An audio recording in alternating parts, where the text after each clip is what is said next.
Salut guys, une autre vidéo sur les races. Donc aujourd'hui on va parler de Dragonborn.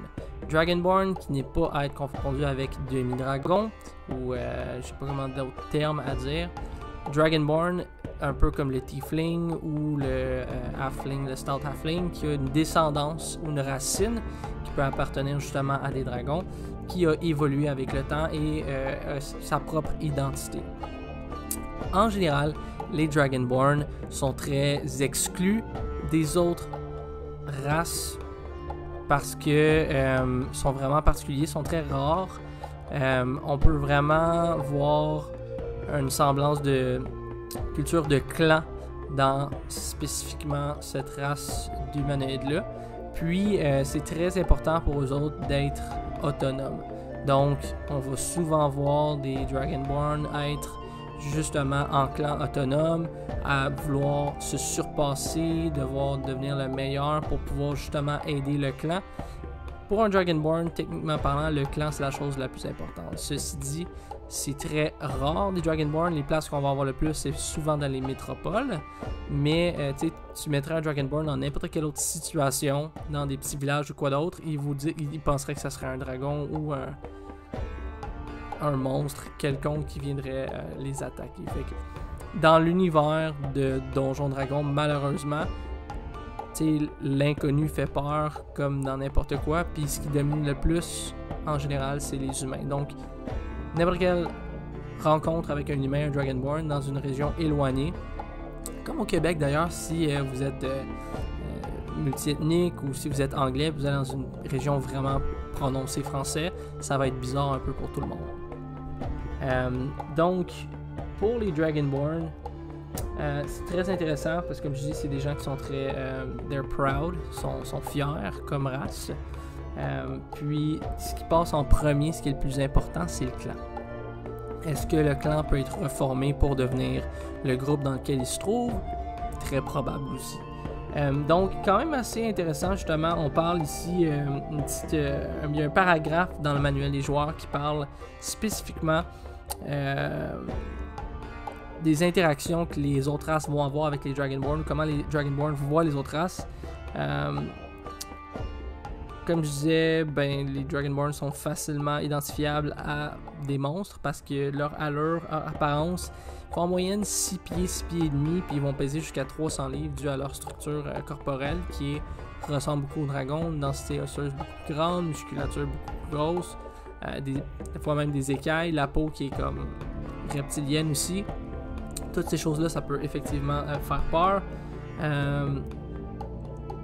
Ouais, c'est pas mal ça. Au niveau des noms puis de la culture, c'est tribal, je vous dirais. C'est comme, beaucoup de choses qui vont être faites de pierre, d'eau taillée, des choses qui vont être faites de...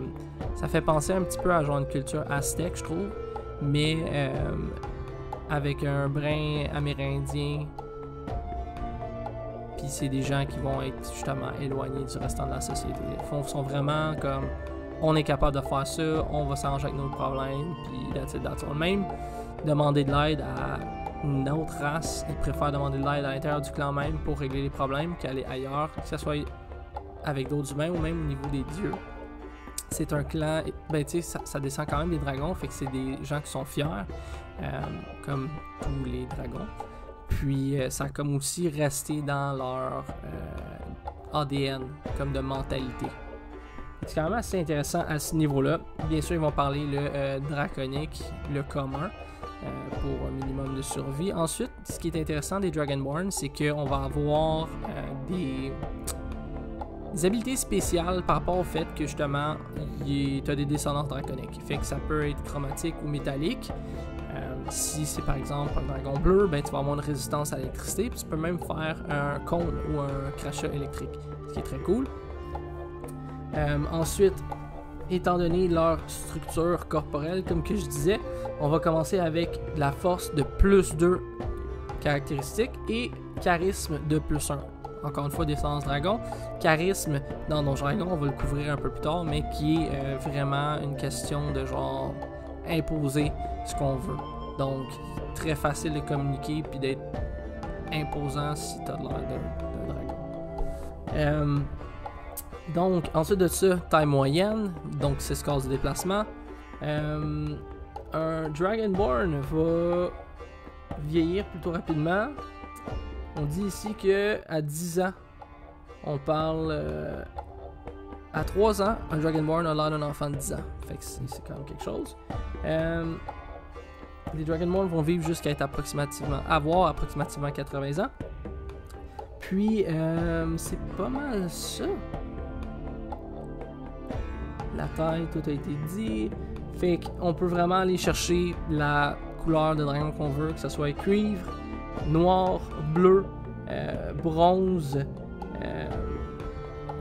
laiton, or, argent, vert, rouge et blanc. Est-ce que parce que tu as un Dragonborn de couleur chromatique, tu es nécessairement evil? Mauvais. Aucunement. Ça n'a rien à voir. En moyenne, les Dragonborn, au niveau de leur alignement, c'est vraiment des extrêmes. Moi, je pense que c'est surtout des extrêmes loyaux parce que le clan, avant tout, ça fait vraiment penser à des gens qui sont qui ont des valeurs ancrées très solides.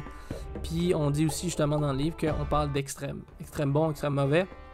Fait que souvent, si tu vas en trouver un bon, c'est parce qu'il vient d'un bon clan. Mauvais, ça peut être la même chose. Est-ce que tu peux rencontrer un Dragonborn de couleur or qui veut t'enlever la vie et te voler ton argent? Why not, Coconut? Fait que c'est ça pour les Dragonborn. Au niveau du lore, de la voix, c'est les petits ajouts que je fais dans mes vidéos. J'ai pas encore, dans aucun livre que j'ai lu, rencontré des Dragonborn. Beaucoup d'autres créatures, mais pas encore de Dragonborn. Fait que, pour l'instant, je peux pas trop avancer là-dessus, c'est ce qui serait quand même intéressant. Mais, au niveau de la voix, vous pouvez toujours, encore une fois, dépendamment de l'accent que vous voulez donner, aller quelque chose dans les eaux de reptiliens à la Elder Scrolls. Ça sonne comment? Mais en anglais, for the hiss, they speak like this much.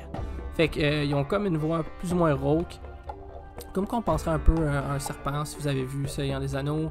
Ben en fait, le Hobbit, Smaug, qui lui, t'sais, vraiment reptilien, puis dans sa voix qui est comme puissante.